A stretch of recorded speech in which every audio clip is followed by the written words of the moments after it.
પંચમહાલ જિલ્લામાં વરસાદી માહોલ ઘોઘંબા તાલુકાના પૂર્વ વિસ્તારમાં ગાજવીજ અને પવન સાથે વરસાદ ખાબક્યો। ભારે ઉકળાટ બાદ સાંજના સમયે વરસાદી ઝાપટા નોંધાયા। સતત 2 દિવસથી વરસતા વરસાદને લઈ ધરતીપુત્રો ચિંતિત બન્યા। પવનના કારણે ડાંગરનો પાક જમીનદોસ્ત થયો।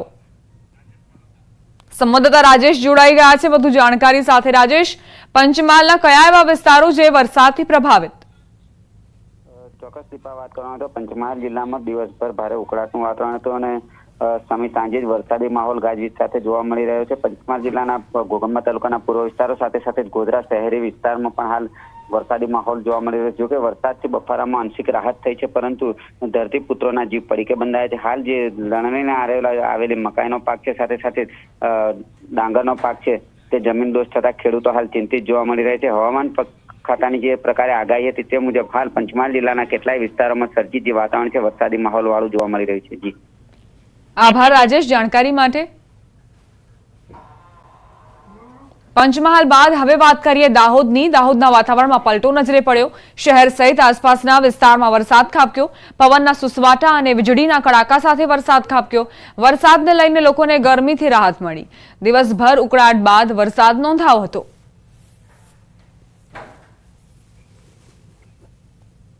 સાબરકાંઠામાં લાંબા વિરામ બાદ વરસાદી માહોલ જામ્યો। ગાજવીજ અને પવન સાથે વરસાદ વરસ્યો। અસહ્ય ઉકળાટ બાદ વરસાદી માહોલ છવાયો। ખેડૂતોમાં ચિંતાનો માહોલ ઉભો થયો। હિંમતનગરના હડિયોલ, ગઢોડા, આકોદરા, કેસરપુરા સહિતના ગામડાઓમાં વરસાદ વરસ્યો હતો।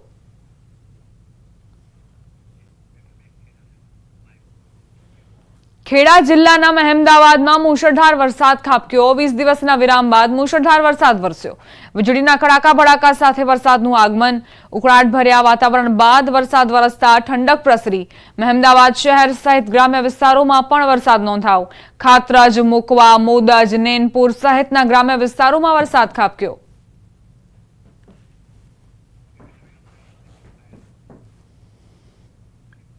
સમાચાર અમદાવાદથી પ્રાપ્ત થઈ રહ્યા છે। પ્રહલાદનગરમાં વરસાદ વરસ્યો છે। પવન સાથે વરસાદી માહોલ જામ્યો। પવનની ગતિ પણ વધુ નોંધાઈ। વરસાદથી વાતાવરણમાં ઠંડકનો અહેસાસ અમદાવાદીઓને થઈ રહ્યો છે, કારણ કે ગરમી અને બફારાના કારણે અમદાવાદીઓ પરેશાન હતા। સવાર દરમિયાન તડકાએ પણ પરેશાનીનો સામનો કરવા મજબૂર કર્યા હતા અમદાવાદીઓને, અને હવે વરસાદની એન્ટ્રીથી જ ઠંડકનો અહેસાસ લોકોને થઈ રહ્યો છે। અમદાવાદમાં ફરી વરસાદી માહોલ જામ્યો છે। લાંબા વિરામ બાદ વરસાદ વરસતા વાતાવરણમાં ઠંડક પ્રસરી। ભારે ઉકળાટ અને ગરમીથી અમદાવાદીઓને થોડી રાહત મળી છે। અમદાવાદના કેટલાક વિસ્તારોમાં વરસાદ નોંધાયો। ચાણક્યપુરી, ઘાટલોડિયા, સાયન્સ સિટીમાં વરસાદ। ભારે પવન સાથે ધોધમાર વરસાદની એન્ટ્રીથી લોકોને ઠંડકનો અહેસાસ થયો।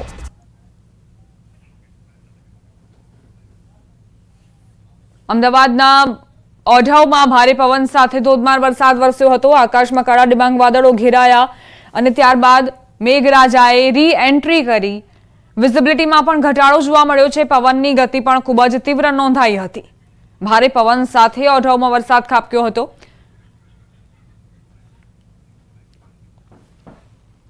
હવે વાત કરીએ સાણંદની, જ્યાં ગ્રામ્ય વિસ્તારમાં વરસાદી માહોલ સર્જાયો। લાંબા વિરામ બાદ હવામાન વિભાગની આગાહી પ્રમાણે જ ધીમી ધારે વરસાદ વરસ્યો।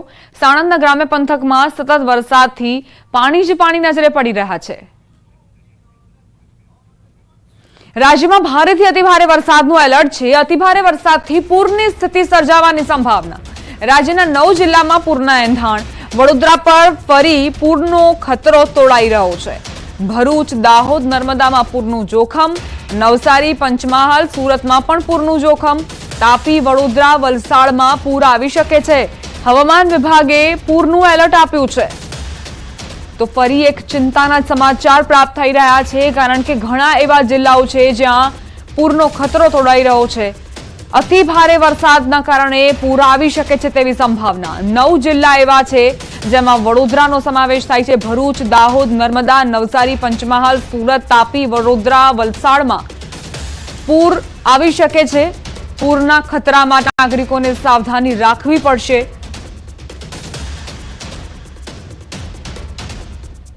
વરસાદને લઈને હવામાન વિભાગની આગાહી। આગામી 5 દિવસ ભારેથી અતિભારે વરસાદ પડશે। દક્ષિણ ગુજરાતમાં ભારેથી અતિભારે વરસાદની સંભાવના। વલસાડ, દમણ, ડાંગ, સુરત, નવસારીમાં આગાહી। તાપી ગીર સોમનાથમાં પણ વરસાદ ખાબકશે. 30 થી 40 કિલોમીટરની ઝડપે પવન ફૂંકાશે.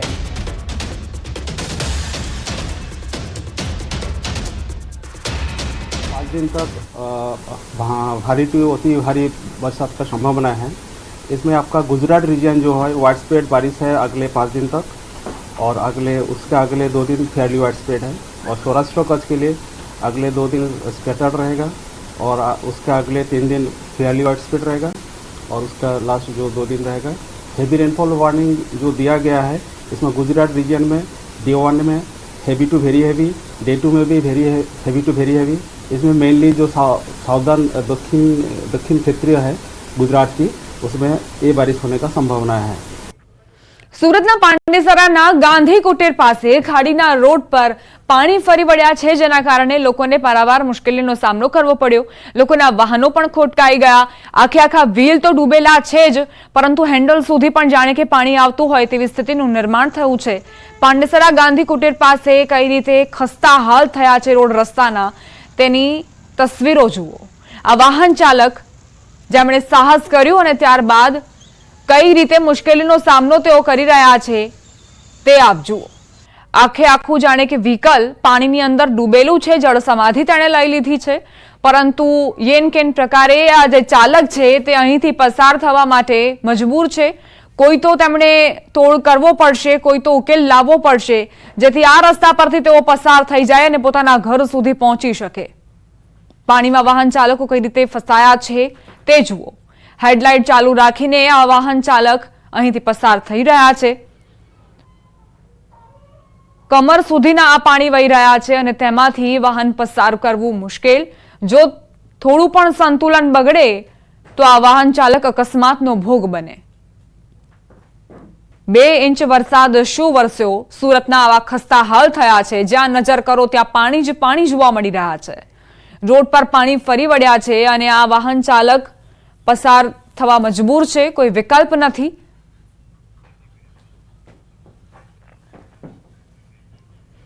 રાજ્ય સરકારે ખેડૂતોના હિતમાં મહત્વનો નિર્ણય કર્યો. મગફળી સહિતના પાકને પિયત મળી શકે તે માટે સરકાર 10 કલાક વીજળી આપશે. સૌરાષ્ટ્ર અને કચ્છ જિલ્લામાં મગફળી અને અન્ય પાકોને બચાવવા ખેતી માટે ખેતીવાડીના દરેક ગ્રુપને 10 કલાક વીજળી અપાશે. ઉર્જા મંત્રી કનુભાઈ દેસાઈએ આ જાહેરાત કરી. જે વિસ્તારમાં પાણીની તંગી છે અને પશુઓને લઈ ડર છે તેવા વિસ્તારોમાં વધુ વીજળી અપાશે. મુખ્યમંત્રીને રજૂઆત કરીને GRC ઓર્ડર લીધો છે.